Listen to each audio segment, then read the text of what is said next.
Auggie Me, the Shingling chapter. Continuing how we went to Ximena Chin's house. At first, I didn't know what the problem was, since it was our homeroom class picture.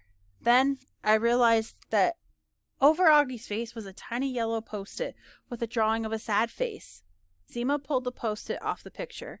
It was just Savannah and those guys fooling around, she said apologetically. That's almost as bad as Julian's mom photoshopping the picture, Summer said. It was from a long time ago.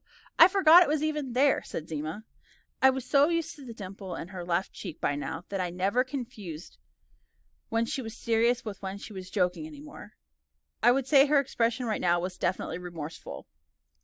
Look, the truth is, I think Auggie's amazing. But you never talk to him, said Summer.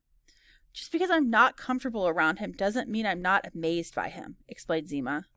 At that moment, we heard a knock on the open door. Louisa was holding a little boy in her arms, who had obviously just woken up from a nap. He was probably 3 or 4 years old, and looked exactly like Ximena, except for the fact that it was obvious that he had Down syndrome. Hola, Eduardito, said Ximena, beaming. She held her arms out to her little brother, who Louisa deposited into her arms. These are my friends, mis amigas. This is Charlotte, and that's Summer. Say hi. Dia hola? She looked at Eduardito's hand and waved it at us, and we waved back.